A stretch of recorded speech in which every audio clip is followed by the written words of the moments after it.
할렐루야. 하나님의 크신 사랑이 이 새벽에 우리 가운데 가득한 줄 믿습니다. 오늘 우리는 출애굽기 32장 1절로 6절까지 본문을 통하여 무엇과 함께 있는가라는 제목으로 하나님의 말씀을 함께 나누도록 하겠습니다. 창세기 25장부터 31장은 산 위에서 모세가 하나님과 40여일을 함께 거하였습니다.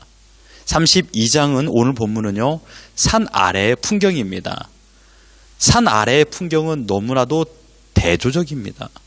금송아지 형상을 만들고 자신들을 인도해낸 인도자라고 전능의 신이라고 외치며 경배하고 축제를 벌이고 있었습니다. 산 위에서 모세는 하나님과 함께 거하였지만 산 아래에서 이스라엘 백성들은 하나님과 함께 하지 않고 두려움으로 만들어낸 우상과 함께 거하고 있었습니다. 1절을 보십시오. 백성이 모세가 산에서 내려옴이 더딤을 보고 모여 백성이 아론에게 이르러 말하되 일어나라, 우리를 위하여 우리를 인도해낼 신을 만들라. 이 모세 곧 우리를 애굽 땅에서 인도해낸 사람은 어찌 되었는지 알지 못함이니라. 지금 이스라엘 백성들은 본능에 충실했습니다. 무슨 말이냐면 모세는 지금 하나님의 부름을 받아 시내산에 올라가 있죠.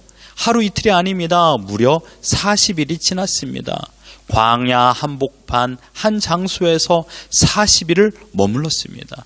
백성 가운데는 모세가 살았는가 죽었는가 하는 말씨름도 일어났을 것입니다. 그렇습니다. 지금 이스라엘 백성들은 두려움에 빠져 있었던 것입니다. 그들의 표현을 보십시오. 아론을 향하여 우리를 인도할 신을 만들라. 불안한 미래를 이끌어 줄 수 있는 신을 만들라는 이야기입니다. 눈에 보이는 신, 그래서 확신을 줄 수 있는 신을 이스라엘은 원했습니다. 여러분, 이스라엘은 누굽니까? 하나님과 언약을 체결한 자들입니다. 신을 만들어 달라고 말하는 이들은 지금까지 살아왔던 모든 시간 가운데 가장 위대한 기적을 경험했던 자들입니다. 언약을 체결하는 신의 산에 이르기까지 그들이 겪었던 일들은 기적의 연속이었습니다. 자연을 주관하시고 통치하지 않으면 일어날 수 없는 일들을 그들은 경험했습니다. 마라에서 쓴물을 달게 하고 엘림, 그러니까 사막 한가운데서 먹어본 생수는 잊을 수가 없었습니다. 리비딤에서 아멜렉과의 전쟁에서 말도 안 되는 승리를 거두었습니다. 그리고 지금도 만나를 매일마다 먹고 있으며 구름기둥으로 뜨거운 낮의 태양을 가려워주고 한밤의 추위를 불기둥으로 막아주시는 하나님의 능력을 경험하고 있지 않습니까? 그런데 모세가 떠난 그 자리에 두려움이 생겨났습니다. 여기저기에서 이 사람 저 사람이 애굽에서 살았을 때 두려움을 이기는 신, 가장 강력한 힘을 가진 우상을 만들자라는 요구를 하게 된 것입니다. 우상을 만들어야만이 두려움이 사라질 것이라고 그들은 마음속에서 결정했던 것이죠. 그래서 끝내 애굽에 있을 때 가장 힘 있는 우상 아핏이 신상, 곧 금송아지를 신상을 만들게 된 것입니다. 그리고 이 신을 향하여 4절에 이스라엘아, 이는 너희를 애굽 땅에서 인도해낸 너희의 신이로다 하는지라. 애굽에서 힘의 상징으로 섬겼던 아피스라는 우상의 모양을 만들어서 우리의 신, 홍해를 건너 우리를 건져내신 신의 개념을 부여해서 자기네 신으로 삼았습니다. 여러분, 여기에 한 가지 궁금증이 있습니다. 이스라엘 백성들이 왜 이러한 행동을 했을까요? 그 이유는 두려움에 사로잡혀 있었기 때문입니다. 이들이 두려워했던 이유는 환경 때문이 아닙니다. 광야에 살고 있는 적들 때문도 아닙니다. 하나님을 믿지 않았기 때문입니다. 원래 인간은 의존적 존재입니다. 하나님께서 인간을 의존적 존재로 창조하셨습니다. 인간의 마음 한켠에 하나님을 의존하는 공간을 만드셨습니다. 그 공간에 하나님을 섬기고 하나님을 믿고 의지하면 자연스럽게 그 공간은 채워지죠. 그러나 하나님을 섬기지 않으면 그 공간은 무주공산, 즉 주인이 없어 비어있는 산이 되어버립니다. 그 공간에 무엇이든지 채우지 않으면 인간은 두려움을 느끼게 됩니다. 그래서 인간들은요, 하나님이 아닌 그 어떠한 것으로도 채우려고 합니다.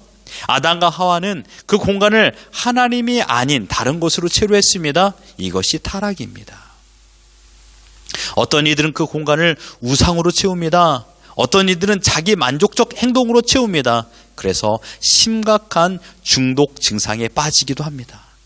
지금 이스라엘 백성들은 그 중심에 하나님이 없으니 결국은 두려움이 주인 노릇하게 되었던 것입니다. 여러분, 두려움이라는 것은 인간의 여러 가지 감정 중에 하나입니다. 개인의 감정으로 두려움을 느낄 수 있습니다. 그러나 32장의 이스라엘 백성들은 모두가 두려움에 사로잡혔습니다. 한 사람 개인의 감정으로 느끼는 두려움이 아니라 이스라엘 전체가 느끼는 두려움입니다. 두려우니까 예전에 안정을 누렸던 방식을 도입한 것이죠. 우상을 만든 것입니다. 사람은 두려움을 느끼면 자기 속으로 숨어버립니다.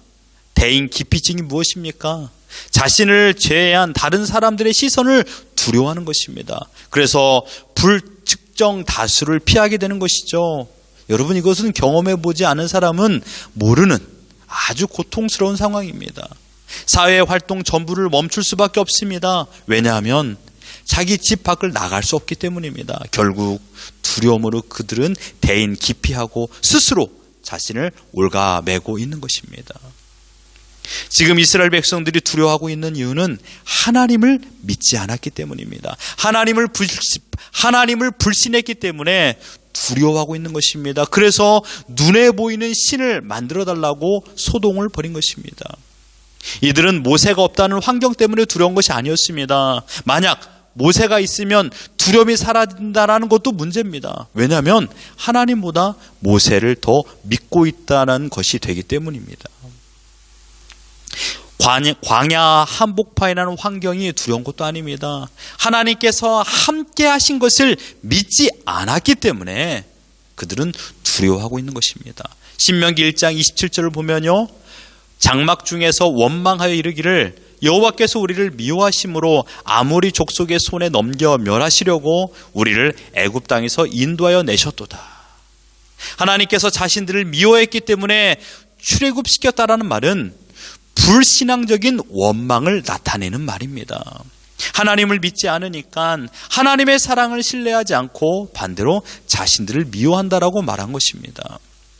이러한 불신앙으로 인한 두려움은 스스로 인생의 문제를 해결하려 합니다. 그래서 금송아지를 만들어낸 것입니다. 사랑하는 성도 여러분, 이스라엘 백성의 태도를 보면서 우리 자신을 돌이켜보기를 바랍니다. 내 뜻대로, 내 생각대로, 내 계획대로 일이 되지 않는다고 해서 하나님을 불신하며 그래서 원망과 불평을 하고 있지는 않습니까? 하나님으로만 채울 수 있는 내 마음의 중심에 지금 두려움이 가득 채워져 있지 않습니까? 세상의 모든 것들, 그러니까 내 건강, 자녀, 사업들, 미래의 모든 시간들이 염려와 걱정으로만 보이십니까? 하나님은 작게 보이고 어쩔 때는 아예 안 보이기도 하며 두려움의 원인이 되는 대상들만 크게 보이십니까? 그렇다면 지금 우리 자신에게 질문해 봐야 됩니다. 나는 지금 무엇과 함께하고 있는가? 우리의 목표는 두려워하는 것을 상대방에게 들키지 않는 것이 아닙니다. 또는 우리의 목표가 덜 두려워하는 것도 아닙니다. 하나님을 더 많이 믿는 것이 우리의 목표입니다. 우리의 문제점은 사실상 두려움의 문제가 아니라 믿음의 문제입니다. 하나님이 계시할 내 마음의 중심에 하나님을 보시면 두려워해야 될 것들이 두렵지 않게 보입니다. 여러분, 하나님은 언제나 나와 함께 하고 계십니다. 믿습니까? 하나님은 지금 나의 상황에 가장 안전한 길로 인도하시는 분입니다. 내가 생각하기에는 실패된 길, 내가 생각하기에는 패배의 길이라고 생각하지만 그러나 하나님께서는 지금 우리를 가장 안전한 길로 인도하고 계십니다. 이스라엘 백성에게 지금의 광야길이 가장 안전했기 때문에 그 길로 인도하셨듯이 지금 내가 보기에는 모래먼지만 가득하고 위험 요소가 지뢰처럼 묻혀있는 것처럼 느껴지지만 이 길이 가장 안전합니다. 왜 그렇습니까?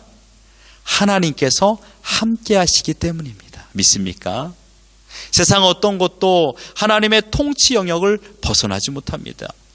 어제 오후 하늘에 먹구름이 가득했지만 저녁 6시 50분에 이르러서 굵은 빗방울이 떨어졌습니다.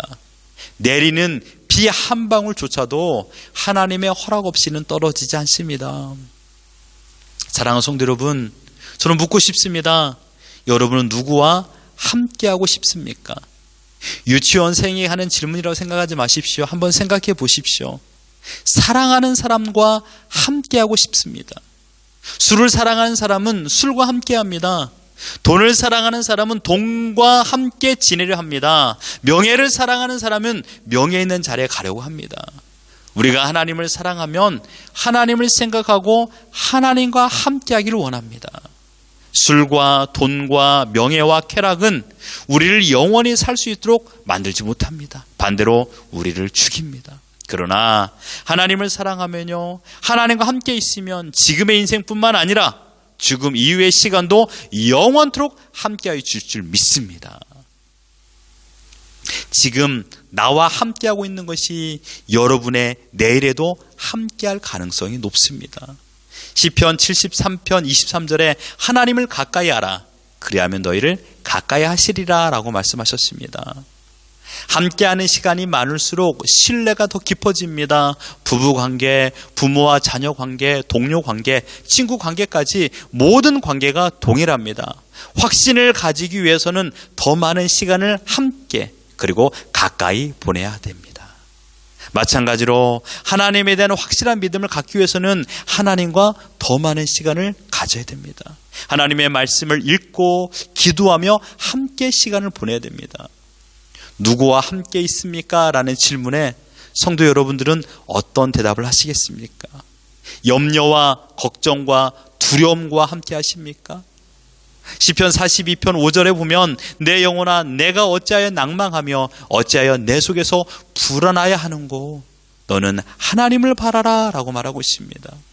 하나님은 지금도 우리에게 낙심하지 말고 두려워하지 말며 하나님을 바라보라고 하십니다. 하나님의 뜨거운 사랑은 한 번도 식은 적이 없습니다. 꺼진 적이 없습니다. 언제나 나와 함께 하시기를 원하시는 하나님입니다. 내가 하나님과 함께 하기를 원하는 것보다 천지를 창조하신 하나님께서 지금 나와 함께 하기를 더 원하십니다. 지금 하나님께서 우리에게 묻습니다. 나와 함께 걷지 않겠니? 하나님은 우리와 함께 하기를 결코 포기하지 않으십니다. 이제 선택은 여러분의 몫입니다. 하나님과 함께 하시겠습니까? 아니면 스스로 인생길을 걸어가시겠습니까? 두려움을 놓으시고 하나님의 손을 붙잡으십시오. 그리고 우리를 떠나지 않고 버리지 않고 언제나 함께 하신다라고 약속하신 그 하나님과 오늘 동행하고 함께하는 아름다운 승리를 경험하는 복된 인생길을 살아가는 우리 모두가 되기를 예수 그리스도 이름으로 축원합니다.